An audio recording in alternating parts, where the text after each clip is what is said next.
ಸಂದರ್ಭೋಚಿತವಾಗಿ ವರ್ತನೆ ನಮ್ಮದೆಲ್ಲ, ಸಮಯೋಚಿತವಾದ ವರ್ತನೆ ನಮ್ಮದೆಲ್ಲ.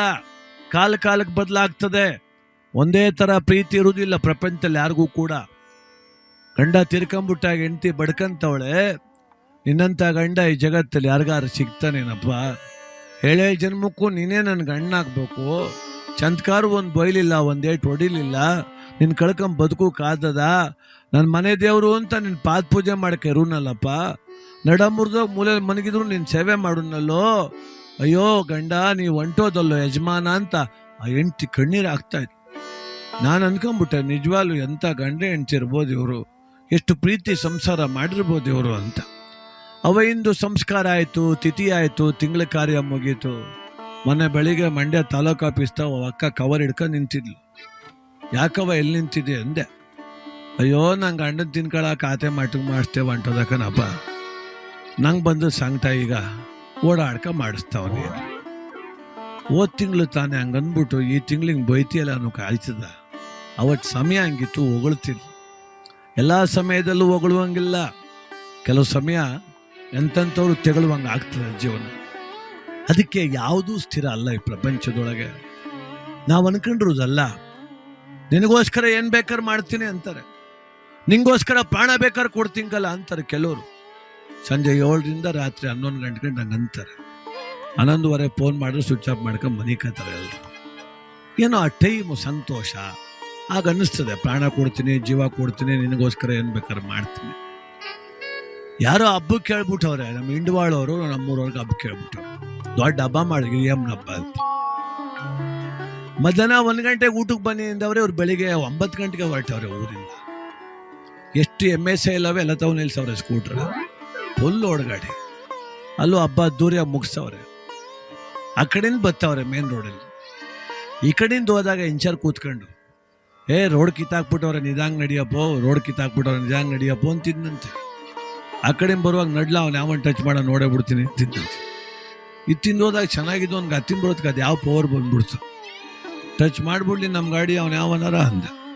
ಇವನ್ ಮಾತು ಕೇಳಿಸದ ಟೆಂಪೋದವನಿಗೆ. ಅವ್ನು ಇವ್ರಿಗಿಂತ ದೊಡ್ಡ ಹಬ್ಬ ಮಾಡ್ಕೊ ಬತ್ತಿದ ಅಂತ ಕಾಣಿಸ್ತದೆ. ದಡಾರಂಗೆ ಗುದ್ಬಿಟ್ಟ. ಇಬ್ರು ಹೋಗಿ ಬಿದ್ದೋದ್ರು ಚರಂಡಿ ಕಡಿಕ. ಹಿಂದ್ಗಡೆ ಕೂತಿದ್ದವನ್ ನೆಗದ್ ತಪ್ಸ್ಕೊಂಡ, ಮುಂದ್ಗಡೆ ಕೂತಿದ್ದವಂಗೆ ತಲೆಗೆ ಏಟು ಬಿದ್ದುಬಿಡ್ತು. ಜ್ಞಾನ ಹೋಯ್ತು. ಒತ್ಕೊಂಬಂದು ಇಬ್ರು ಮಂಡ್ಯ ದೊಡ್ಡ ಆಸ್ಪತ್ರೆಗೆ ಹಾಕಿದ್ರು. ಪಾಪ ಡಾಕ್ಟ್ರು ಒಂದು 4-5 ಜನ ಡಾಕ್ಟ್ರು ಬಂದರು. ಎಮರ್ಜೆನ್ಸಿ ವಾರ್ಡಲ್ಲಿ ಎಕೋ ಮಾಡಿಸಿ, ECG ಮಾಡಿಸಿ, ಸ್ಕ್ಯಾನಿಂಗ್ ಮಾಡಿಸಿ, ಬ್ಲಡ್ ವ್ಯವಸ್ಥೆ ಮಾಡಿಸಿ, ಏನೋ ಮಾಡ್ತಾವ್ರು. ಇವನು ಕುಡ್ದಿದ್ದು ನಾವು ಸುಮ್ಮನೆ ಇರಬೇಕೋ ಬೇಡ? ಡಾಕ್ಟ್ರೇ ಉಳಿಸ್ಬೇಕು, ಡಾಕ್ಟ್ರೇ ನಮ್ಮ ಫ್ರೆಂಡ್ ಉಳಿಸ್ಬೇಕು, ನೀವು ನನ್ನ ಗೆಳೆಯನ ಉಳಿಸ್ಬೇಕು. ಅವ್ನು ಇಲ್ಲದೆ ನಾನು ಊರೊಳಗೆ ಕಾಲು ಮಡಗಲ್ಲ ಡಾಕ್ಟ್ರೇ. 10 ಎಕರೆ ತಿರೋಗ್ಬಿಟ್ರು ಸರಿಯೇ, 10 ಲಕ್ಷ ಈಗ ಕಟ್ಬಿಡ್ತೀನಿ ಅಂತಾನೆ ಜೋಬೆಲ್ಲ ಹರ್ಕೊಂಡು ಆತಾಡ್ತಾವೆ. ಡಾಕ್ಟ್ರು ಎಲ್ಲಿ ಮಡಗವನೆ ಅಂತ ಅವ್ರು ಬೇರೆ ಹುಡುಕಾಡ್ತಾ ಕುಂತು. ನೋಡು, ನಿನ್ನ ದುಡ್ಡು ಕೇಳಲಿಲ್ಲ, ಇದು ಸರ್ಕಾರಿ ಆಸ್ಪತ್ರೆ. ನೀನು ಏನು ಮಾಡ್ಬೇಕಂದ್ರೆ ಸುಮ್ಮನೆ ಇರ್ಬೇಕಷ್ಟೇ. ಅಲ್ಲೋ ಕೂತ್ಕೋ, ಹೊರಗಡೆ ಕೂತ್ಕೋ, ಅಲ್ಲೋ ಕೂತ್ಕೋ ಹೊರಗಡೆ. ನಮಗೆ ಚಿಕಿತ್ಸೆ ಮಾಡಲಿಕ್ಕೆ ನೀವು ತೊಂದರೆ ಮಾಡಬಾರ್ದು, ನೀವು ಹೊರಗಡೆ ಕೂತ್ಕೋ. ಇಲ್ಲ, ನಾನು ಹೊರಗಡೆ ಹೋಗೋದಿಲ್ಲ, ಇಲ್ಲೇ ಇರ್ತೀನಿ. ನನ್ನ ಫ್ರೆಂಡ್ ಬದುಕಬೇಕಷ್ಟೇ, ನನ್ನ ಗೆಳೆಯ ಬದುಕಬೇಕಷ್ಟೇ, ಅವನಿಗೋಸ್ಕರ ಈ ಪ್ರಾಣ ಬೇಕಾದ್ರೆ ಕೊಟ್ಬಿಡ್ತೀನಿ ಅಂದ. ಅವರು ಕೇಳಿ ಸಾಕಾಗಿದ್ರು ಡಾಕ್ಟ್ರು. ಬಾಯಲ್ಲಿ ಅಂಥ ಸ್ನೇಹಿತನ ನೀನು? ಏನು ಡಾಕ್ಟ್ರ್ ಹೆಂಗಂದ್ರೆ, ನಾವಿಬ್ರು 2 ದೇಹ ಒಂದೇ ಪ್ರಾಣ ಅಂದ. ನಿಮ್ಮ ಸ್ನೇಹಿತನಿಗೋಸ್ಕರ ಪ್ರಾಣ ಬೇಕಾದ್ರೆ ಕೊಡ್ತೀಯ ಅಂದರು. ಹೌದು ಡಾಕ್ಟ್ರೇ ಅಂದ. ಆಯಿತು ಬಾಪ, ಈ ಪಕ್ಕದ ಬೆಡ್ಡಲ್ಲಿ ಮನೆಗೂ ಅಂದರು. ಯಾಕೆ ಡಾಕ್ಟ್ರೇ ಅಂದ. ಏನಿಲ್ಲ, ಅವನ 2 ಕಿಡ್ನಿನೂ ಹೋಗ್ಬಿಟ್ಟು ಹೋಗೋಣಪ್ಪ, ಪ್ರಾಣ ಏನು ಕೊಡಬೇಡ, ನೋಡು ಮಲಕು ಅರ್ಜೆಸ್ಟ್ ಆದರೆ ಒಂದು ಕಿಡ್ನಿ ಕೊಡುವೆ, ನೋಡ್ತೀನಿ ಅಂದರು. ಡಾಕ್ಟ್ರೇ ನಮ್ಮ ಮೌನ್ಗೊಂದು ಫೋನ್ ಮಾಡಿ ಬರ್ತೀನಿ ರೀ ಅಂತ ಈಚೆಗೆ ಬಂದು ಬತ್ತವೇ ಇಲ್ಲ. ಊರು ಸೇರ್ಕೊಂಬಿಟ್ಟವ್ರು. ಏನೋ ಸಮಯದಲ್ಲಿ ಒಂದ್ಸತಿ ಹಂಗೆ ಅನ್ನಿಸ್ತದೆ ಅಂದ್ಬಿಟ್ಟು ಜೀವ ಕೊಡೋಕ್ಕಾಗದ, ಪ್ರಾಣ ಕೊಡೋಕ್ಕಾಗದ, ಸುಮ್ಮನೆ ಹಂಗೆ ಅಂತೀವಷ್ಟೇ.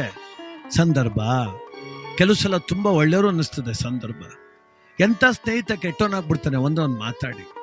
ಕಲಿಯುಗ ಇದು. ವಿಕ್ರಮರಾಜ ದೊಡ್ಡ ಒಂದು ದಾರ್ಶನಿಕ, ಸಕಲ ವಿದ್ಯಾ ಪಾರಂಗತ, ತುಂಬ ಜ್ಞಾನವಂತ ವಿಕ್ರಮರಾಜ. ಆದರೆ ಒಂದೇ ಒಂದು ಸಮಯ ಕೆಟ್ಟದ್ದಾಯ್ತು ಅವನಿಗೆ. ಭಗವಂತನ ಬೈದ, ಶನೇಶ್ವರನ್ ಬೈದ. ಒಂದು ತಪ್ಪು, ಒಂದೇ ಒಂದು ತಪ್ಪಿಗೆ 7.5 ವರ್ಷ ಕಷ್ಟ ಅನುಭವಿಸ್ತಾವ. ಅದಕ್ಕೆ ನಾವು ನಾಲಿಗೆ ಜಾರದಂತೆ ನೋಡ್ಕೊಳ್ಳಬೇಕು. ಮಾತಾಡಿದ್ರೆ ಹೋಯ್ತು, ಮುತ್ತು ಹೊಡೆದ್ರೆ ಹೋಯ್ತು ಅಂತ. ಅದಕ್ಕೆ ದೊಡ್ಡವರು ಹೇಳ್ತಾರೆ, ಸೊಕ್ಕ ಸುಟ್ಟು ಬೂದಿಯ ಮಾಡು, ಗರ್ವವೆಂಬುದ ಹರಣ ಮಾಡು, ಸಿಟ್ಟು ಬಂದಾಗ ನಿಧಾನ ಮಾಡಣ್ಣ, ನಿನ್ನೊಳಗ ನೀನು ತಿಳಿದು ನೋಡಣ್ಣ, ಅವ್ರೆಂಗೆ ಇವ್ರೆಂಗೆ ಅವ್ರೆಂಗೆ ಇವ್ರೆಂಗೆ ಅಂತೆಲ್ಲ ಹುಡ್ಕಾಡುದು ಬಿಡು, ನೀನ್ ಹೆಂಗೆ ಅಂತ ಒಂದ್ಸಲ ನೋಡ್ಕೊ. ಕಷ್ಟ ಕಾಲದಲ್ಲಿ ಯಾರು ನಮ್ಗೆ ಆಲಿಲ್ಲ ಅಂತೀಯಲ್ಲ, ನೀನು ಯಾರ್ಯಾರಿಗಾಗಿದೆ ಅಂತ ಸ್ವಲ್ಪ ಯೋಚನೆ ಮಾಡ್ಕೊ ಒಂದ್ಸಲ. ನೀನು ಯಾರ್ಯಾರಿಗೆ ಹೋಗಿ ತಗೊಂಡೋಗಿ ದುಡ್ಡು ಕೊಟ್ಟಿದ್ದೆ ಮನೆ ತಾಕೆ? ಎಲ್ಲ ಅದೊಂದು ಕಲ್ತವ್ರಿ. ನಮ್ಮ ಐದಂಗೆ 8 ತೋರಿಸೋಲ್ರಿ, ಏನು ಎಲ್ರಿಗೂ ಇವರೇ ಮದುವೆ ಮಾಡಿಸಿದ್ರೆ ಕರ್ಕೋಗಿ, ನೀವೆಲ್ಲ ಇದ್ಕೊಂಡು 8 ತೋರಿಸ್ಲಿಲ್ಲ ನಮ್ಮ ಐದಂಗೆ ಅಂತ. ಹೆಣ್ಣು ಕ್ಷಾಮ, ಈಗ ಹೆಣ್ಣು ಒಂದು ಮಣ್ಣು ಕ್ಷಾಮ. ಅಹಂಕಾರ ಪಡಬಾರ್ದು. ಯಾರೋ ನಮ್ಮ ಸ್ನೇಹಿತ ಇದ್ದ ಕೆರಗೋಳಲ್ಲಿ ಓದ್ತಿದ್ದ, ತುಂಬ ಚೆನ್ನಾಗಿದೆ ನೋಡೋಕ್ಕೆ. ಮದುವೆ ಅಲ್ಲ ಅಂದರೆ ನನಗೆ ಹೆಣ್ಣು ಹುಡುಕ್ತಾವನಿ, ನೋಡುವ ಇರಪ್ಪ ನನ್ನ ಲೆವೆಲ್ಗೆ ಬೇಕಲ್ಲ ಹೆಣ್ಣು ಅನ್ನುವ. ಯಾವ ಹೆಣ್ಣು ತೋರಿಸ್ರು ಒಪ್ತಿರ್ಲಿಲ್ಲ. 10 ವರ್ಷದಿಂದ ನೋಡಿ ನೋಡಿ ಸಾಕಾಗಿ ತಲೆಯಲ್ಲಿ ಕೂದಲುದ್ರೋಗಿ ಬಾಯಲ್ಲಿ ಬಿದ್ದೋಗವೀಗ. ನೆಂದಿ ಸಿಕ್ಬಿಟ್ಟಂತ ಹೆಣ್ಣು ತೋರ್ಸೋಣ ಅಂದ. ಇದ್ಯಾಕಪ್ಪ ಹಿಂಗಾಗ್ಬಿಟ್ಟೆ? ಅವತ್ತು ಹಂಗಂತಿದೆ, ಇರ್ಲಿ ತೋರ್ಸೋಣ ಅಂದೆ.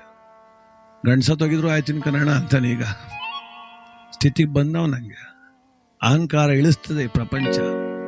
ಯಾರು ಮೆರೆಯಂಗಿಲ್ಲ.